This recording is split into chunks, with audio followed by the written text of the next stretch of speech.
y is equal to x tan theta minus 1/2 g x square upon u square cos square theta, ये formula लिखाया गया। और ये जो समीकरण आपने पढ़ा था कि y या परवलय के लिए होता है y is equal to bx minus cx square, इस टाइप का वो समीकरण दिख रहा है, ये वाला y is equal to x tan theta minus 1/2 g x square और u square cos square theta, ये कल आपको प्रूफ करा के दिखाया गया है।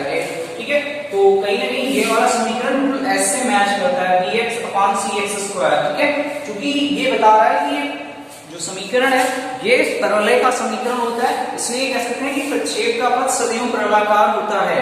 ठीक है, क्योंकि आपने मैथ में पढ़ रखा है परवलय क्या होता है, अतिपरवलय क्या होता है, दीर्घवृत्त क्या होता है, वृत्त क्या होता है। तो ये सारी चीजें हैं कि ये जो समीकरण है, हमारा जो फोकस है वो सिर्फ और सिर्फ इतना बताना है कि ये जो समीकरण है ये परवलय के समीकरण से मैच करता है, इसलिए कहा जाता है कि प्रक्षेप का पथ जो होगा वो परवलयाकार होगा। उसके बाद चलिए नेक्स्ट हेडिंग पे बात करते हैं या नेक्स्ट टॉपिक पे बात करते हैं। लिखा हुआ है, लिखते हैं प्रक्षेप का उड्डयन काल। प्रक्षेप का उड्डयन काल की बात करते हैं। उड्डयन काल मतलब टाइम से, इससे समय से, यानी प्रक्षेप की गई वस्तु, ठीक है, किसी भी पिंड को या पिंड को प्रक्षेपित करने तथा उसके वापस पृथ्वी तक लौट कर आने में जितना भी समय लगता है उसे प्रक्षेप का उड्डयन काल कहते हैं। एक बार फिर से सुन लीजिए, पिंड को प्रक्षेपित करने तथा उसको या उसके उसके पृथ्वी पर वापस आने के बीच जितना भी समय लगता है उसे प्रक्षेप का उड्डयन काल कहते हैं। इसे हम कैपिटल टी से व्यक्त करते हैं, इससे T tiger T for tiger, इसे कैपिटल टी से व्यक्त करते हैं। ठीक है, जैसे मान लीजिए हमने इस मार्कर है और ऊपर उछाल दिया, तो ऊपर उछालने में ये जो मार्कर है ऊपर गया और फिर नीचे वापस आया, तो कितना टाइम लगा जाने में और आने में, ये जो टोटल टाइम होगा उसे हम प्रक्षेप का उड्डयन काल कहेंगे। क्या कहेंगे? प्रक्षेप का उड्डयन काल। अब इसका हम रिलेशन कैसे निकाल के लाए? माना कि जो पिंड है, माना प्रक्षेपित पिंड का उच्चतम बिंदु, ठीक है, माना गया कि प्रक्षेपित जो पिंड है उसका उच्चतम बिंदु P है तथा तब पहुंचने में स्मॉल t समय लेता है। मान लीजिए ये जो पिंड है इसको कुछ ऐसे फेंका गया, तो पिंड यहाँ पे जो पहुंचता है तो उसका उच्चतम बिंदु P है और ये जो ऊंचाई है वो h मानते हैं। तो यहाँ से यहाँ तक पहुंचने में वो कितना टाइम लेता है? मानते हैं यहाँ से यहाँ तक पहुंचने में स्मॉल t टाइम लेता है। ठीक है, स्मॉल t सिर्फ जाने में, और आने की बात तो बाद में करते हैं। ठीक है, तो स्मॉल t टाइम लेता है। तब वेग में हुआ परिवर्तन, तब लिखेंगे वेग में हुआ परिवर्तन। फार्मूला लगाते हैं by is equal to uy और प्लस dt। ये फार्मूला अच्छा क्यों लगाया गया? ये फार्मूला इसलिए लगाया, पिंड ऊपर जा रहा है। कहां जा रहा है? पिंड ऊपर जा रहा है, अभी नीचे नहीं आ रहा है, क्योंकि हम t पर तक ही बात अभी कर रहे हैं, बाद में फिर हम यहां तक बात करेंगे। तो पिंड क्योंकि इस समय ऊपर जा रहा है, तो y घटक में जो घटक होते हैं ये आपका x घटक है और ये आपका y घटक। तो आपका जो अक्ष है वो y अक्ष की बात चल रही है, इसलिए हमें y लिखना पड़ता है। ठीक है, क्योंकि हमारा जो अंतिम वेग होगा, जैसे पिंड यहाँ से फेंका गया तो उसका पास कुछ अपना वेग u होगा कि नहीं होगा, कुछ वेग अपना होगा। ठीक है, तभी तो पिंड ऊपर जा रहा है। और जब एक बिंदु ऐसा आएगा जहां पे वो मैक्सिमम ऊंचाई पर या अधिकतम ऊंचाई पर होगा, मानते हैं बिंदु P है, वहां पर जो वेग होगा वो 0 होगा, P बराबर 0, यानी अंतिम वेग 0 होगा, तभी तो पिंड नीचे आना स्टार्ट करेगा, है ना। जिस भी मार्कर है ऊपर उछाल दें तो क्या होगा? ऊपर जाएगा। तो कहां तक जाएगा? जहां पे उसका अंतिम वेग 0 होगा वहां तक जाके फिर वापस आना स्टार्ट करेगा। बात समझ में आ रही है?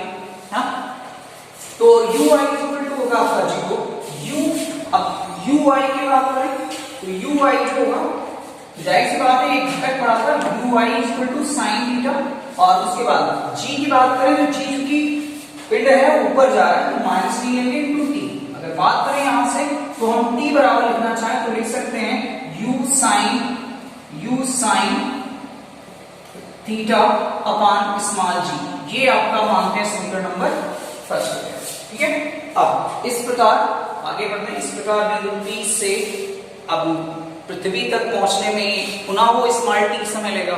ठीक है, तब स्मॉल t समय लेता है, तब पिंड द्वारा लगा कुल समय। तो कुल समय क्या होगा? 2t बराबर, जाने में t समय ले रहा है तो ये वैल्यूएशन आ रही है, तो आने में भी उतना समय लेगा, t तो ले रहा है तो ये भी वैल्यूएशन निकल के आएगी, तो कुल समय t प्लस t करेंगे 2t हो जाएगा, ये हो जाएगा 2u sin theta upon g, ठीक है। अब तब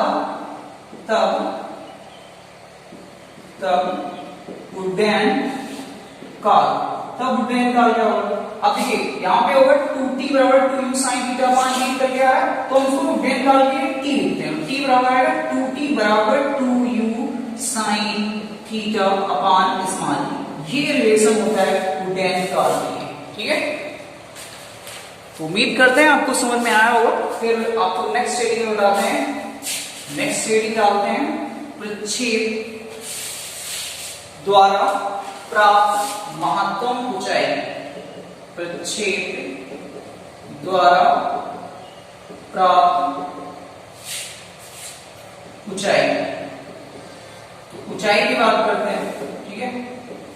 यहां पे अब देखिए पिंड को प्रक्षेपित करने, ठीक है, पिंड को प्रक्षेपित करने में पिंड जितनी भी ऊंचाई है, जितनी भी अधिकतम ऊंचाई तक जाता है उसे हम प्रक्षेप की ऊंचाई कहते हैं। यानी पिंड को प्रक्षेपित करने में पिंड जितनी भी ऊंचाई तक, यहां से अगर हमने इसको प्रक्षेपित कर दिया, पिंड जितनी भी ऊंचाई तक जा रहा है, ठीक है, उससे हम प्रक्षेप की महत्तम ऊंचाई कहते हैं। ये यहां से यहां तक की ऊंचाई कितनी है उसकी, तो ये जो h निकल के आ रहा है ये उसकी महत्तम ऊंचाई है, ठीक है। तो प्रक्षेप द्वारा प्राप्त ऊंचाई को अगर हम डिफाइन करें तो कह सकते हैं कि पिंड को प्रक्षेपित करने पर पिंड जितनी भी मैक्सिमम ऊंचाई तक पहुंचता है उसे हम प्रक्षेप की ऊंचाई कहते हैं। इसे स्मॉल s से व्यक्त करते हैं, कैपिटल S से व्यक्त करते हैं।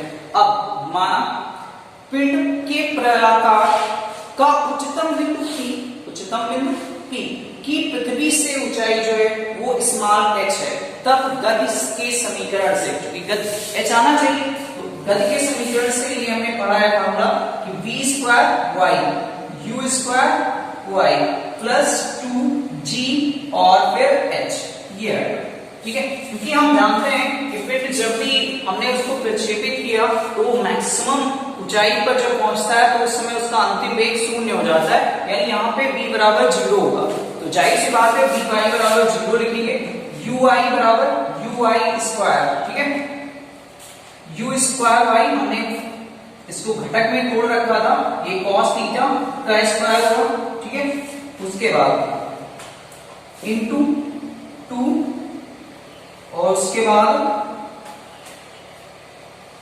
ये लिखते हैं u sin थीटा का स्क्वायर प्लस 2gh, क्योंकि g हमारा जो होगा वो माइनस में होगा, क्यों, क्योंकि पिंड नीचे से ऊपर गया है, तो माइनस g इंटू एच, या लिख सकते हैं इसको हम h बराबर आएगा u square sine square theta और यहां पे लिखेंगे तो 2gh u square sine square theta. उसके बाद h बराबर लिखना चाहें लिख सकते हैं u square sine square theta upon 2g।